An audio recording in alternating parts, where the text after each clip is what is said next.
há muito, muito tempo, a bruxa de Nir vivia em uma pequena casa na ponta mais distante da vila e costumava cantar para as colinas dormirem.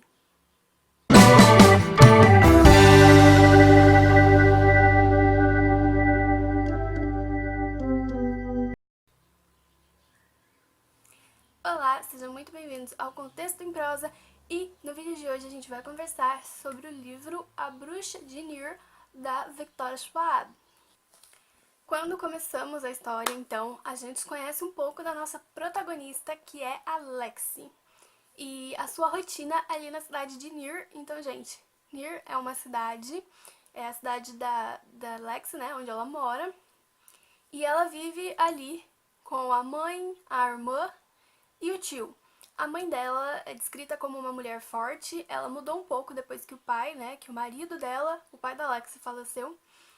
E ela mudou um pouco, mas ela continua tendo essa característica dentro de si. Ela continua sendo uma mulher muito forte, muito poderosa. E a Lexi ela também é assim, também uma adolescente, mas uma jovem mulher também muito forte, muito poderosa. E a irmã dela, o Ren? Enfim, ela é também uma criança muito animada, muito divertida, que adora brincar. E ela é uma criança, né, gente? Ela é loira, diferente da mãe e da irmã, que são mulheres que têm cabelos negros, cabelos escuros. Ela é loira e tem o cabelo reto e adora brincar. E o tio, o Otto, ele tem os olhos do pai da Lexi, mas é aí que acabam as semelhanças. Inclusive, quando o pai da Lexi ainda era vivo, eles discutiam bastante, porque eles tinham algumas crenças que eram diferentes, eles tinham alguns conceitos diferentes de vida. E, enfim, ela vive então em Nir, né? O pai dela era um caçador, então eles vivem ali à beira da cidade, né? E são só os caçadores e as bruxas que vivem longe do centro da cidade, né? A cidade, ela é meio como se fosse um vilarejo em círculo, e a maioria das pessoas vivem, dos moradores de Nir, eles vivem em torno então da praça. E então, longe, né, afastado, só moram realmente o caçador ou os caçadores e as bruxas. Então a gente vai começar o livro, vai conhecer um pouco de Nir, vai conhecer um pouco da família da Lexi, da vida da Lexi, até a gente acompanhando então que a rotina dela era acompanhar a mãe dela, né? A mãe dela fazia pão e tinha que ir então até a praça, tinha que ir até o centro da cidade vender o pão para os outros moradores. E, geralmente ela e a irmãzinha dela, a Wen, elas iam juntas e enquanto a mãe vendia o pão, as duas ficavam, né? A irmãzinha dela ia brincar com outras crianças, geralmente junto com o Edgar e com a Cecília e algumas outras crianças, e ela ficava olhando a irmã, né? Então, ela acompanhava a irmã com os amiguinhos, e o Edgar, ele é irmão da melhor amiga da Lexi, que se chama Helena. Então, nós temos Helena e Edgar Drake, que são, então, personagens importantes. O Edgar é amigo da Gwen, e a Helena é a melhor amiga da Lexi. Então, ela tá ali na praça, olhando a irmã, ela vai conversar um pouquinho com a Helena. Então, elas voltam pra casa, e aí, numa noite em que ela tá em casa, a irmãzinha dela, a Wen, ela vai pedir pra Alex contar uma história pra ela dormir. Então a Alex começa a contar uma história, e quando ela percebe que a irmãzinha dela dormiu, ela vai apagar as velas, porque ela sempre acende a vela na hora da irmã dela dormir, porque a irmãzinha dela tem medo do escuro, mas daí quando a irmã dorme, ela apaga as velas. E se ela acordar no meio da noite, ela vai dormir com a mãe, porque ela tem muito medo. Então, assim, elas dividem o quarto, elas dormem juntas, e a Alexis sempre cuida da irmãzinha dela, tá sempre lá de olho. Então, apaga a vela quando a irmã dorme, e se a irmã acorda no meio da noite, vai ficar com a mãe. E é isso, entendeu? Então, ela já contou a história, a irmã já dormiu, ela vai apagar a vela e ela ouve alguma coisa, algum barulho estranho, algum barulho diferente. Então ela começa a olhar pra fora, até que ela vê uma pessoa, um menino, um homem, não sabe, ali no meio do não exatamente dentro, mas também não fora da cidade. Tá ali na beirinha, sabe? Onde fica o páramo, que é uma árvore que todo mundo na cidade considera amaldiçoada, uma árvore, sabe, bem de terror, assim, sabe? E ele tá perto dessa árvore, ela vê aquela pessoa perto daquela árvore, mas não parece bem uma pessoa, parece que é um fantasma. Aí ela fica meio confusa, ela vai abrir a janela pra olhar, pra ver o que que é. Se é alguém, se é uma pessoa. Então ela vê, Aí ela fala alguma coisa, ela chama e a pessoa olha pra ela e eles ficam se encarando e de repente, paf, a janela bate e fecha com tudo e daí ela vai abrir a janela não quer abrir, ela força, consegue abrir a janela e olha pro páramo e não tem ninguém lá. E daí ela fica pensando, eu tô ficando doida?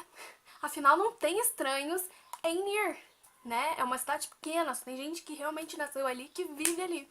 Então ela falou, nossa, deve ter imaginado, né? Enfim, fechou a janela, trancou a janelinha, foi dormir. E no dia seguinte, quando ela acorda, o tio dela, que tá no lugar do pai dela, né? O pai dela era o caçador, que também protegia a cidade e tal. E o tio dela tomou esse lugar, né? Ele é o protetor, o caçador, barra protetor da cidade ali. E quando ela acorda, então, tá o tio dela, um dos caras que o ajuda nessa missão de ser caçador e proteger a cidade, e uma mulher. E o que ela vai descobrir, e muitas outras pessoas, né? Não vai demorar muito pra cidade inteira descobrir que uma criança desapareceu. Então é aí que começa a nossa história de mistério, né? A primeira criança desaparece. Aí vão descobrir que tem um estranho na cidade. E então a Alexi vai tentar descobrir a verdade, né? Ela vai tentar encontrar essa criança, descobrir o que aconteceu e ela vai atrás disso. Ela vai até as bruxas da cidade, que são as irmãs. Então ela vai até as irmãs Thorne, que se chamam Dreskan e Magda. Elas são bruxas e não são bem-vindas em Nier. As bruxas não são bem-vindas em Nier, mas as irmãs Thorne, elas são um pouco mais aceitas. Elas estão ali há algum tempo e elas ajudam geralmente a cidade. Então elas acabam sendo não exatamente aceitas, mas são respeitadas, tá? Então ela vai até as irmãs Thorne porque ela acredita que as irmãs Thorne sabem quem é o tal do desconhecido, o tal do estranho, e que elas podem ajudá-la a descobrir o que aconteceu com a criança que sumiu. Então, nesse primeiro momento, Alex vai tentar encontrar essa criança e vai conhecer esse estranho e vai conversar com ele. Aí o que vai acontecer é que nos próximos dias outras crianças vão desaparecer. Então mais crianças vão estar desaparecendo e, obviamente, como as crianças desapareceram quando esse estranho apareceu e elas continuam desaparecendo, ninguém consegue encontrar, ninguém consegue descobrir o que está acontecendo, obviamente eles vão automaticamente culpar o estranho por isso. A Alex, que tá aos pouquinhos conhecendo esse estranho, não acredita que ele seja o culpado. Ela acredita que ele esconde alguma coisa, mas não tem nada a ver com o desaparecimento das crianças, ela está certa. Então, ela vai tentar descobrir o que realmente está acontecendo e ela vai tentar encontrar as crianças, né? Antes que seja tarde demais. Então, a Alexi e esse estranho vão tentar encontrar as crianças e descobrir o que está acontecendo. E o livro todo vai girar em torno do desaparecimento dessas crianças, do que está acontecendo. E se vocês quiserem saber o que vai acontecer, se eles vão conseguir salvar e descobrir a verdade, vocês precisam ler o livro. Eu vejo muita gente comentando, né, os livros da Victoria Schwab de uma forma geral, assim. Mas eu não vi ninguém comentando esse livro. Provavelmente alguém comentou, mas eu não vi. E eu particularmente acho que é uma ótima história. Se você assina o Kindle Unlimited, ele tá disponível no catálogo, então vão ler esse livro que é muito bom. Tem só 240 páginas, são pouquíssimas páginas. E, enfim, ele fala também sobre o medo e a forma como o medo pode ser venenoso, como ele pode ser usado para manipular as pessoas, para que as pessoas concordem, né, com o que a pessoa quer fazer, que geralmente é uma coisa negativa. Então tem essa citação aqui do livro que eu acho que é muito importante e que faz a gente pensar sobre o assunto. A Alex está pensando sobre isso, né? Ela está pensando o seguinte: crescendo em Nier, ouvi muitas histórias sobre bruxas. Meu pai odiava aquelas histórias e me contou que eram inventadas pelo conselho para assustar as pessoas. O medo é uma coisa estranha. Ele costumava dizer: tem o poder de fazer as pessoas fecharem seus olhos, virarem de costas e nada de bom cresce do medo. Então, essa já é uma frase para refletir. Ela ainda vai voltar a pensar sobre essa questão do medo e sobre como as pessoas ali na cidade usam o medo de uma forma não muito positiva.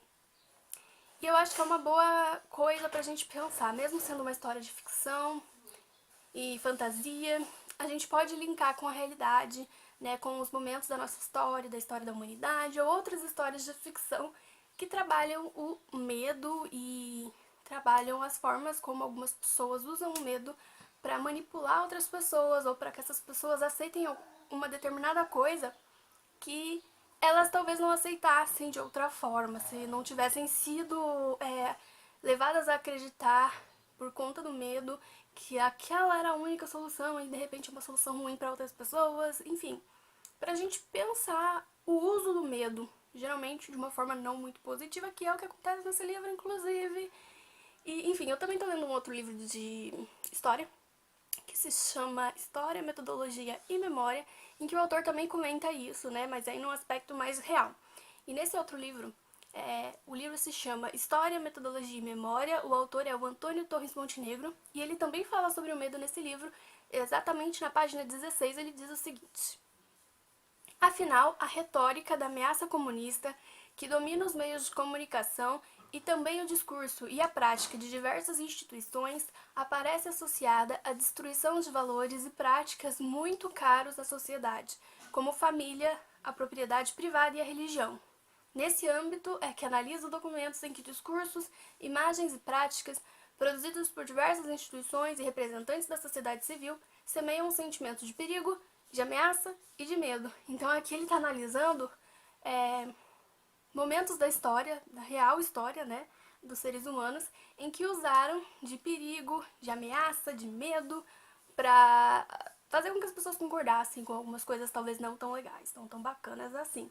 Enfim, existem várias formas, né? Existem várias formas de se pensar esse assunto, de se refletir sobre esse assunto. E eu acho que um livro de ficção, de fantasia, é um bom ponto de partida para a gente pensar o uso do medo com outra, ou a favor, mas mais contra, né? Outras pessoas, ou uma pessoa específica.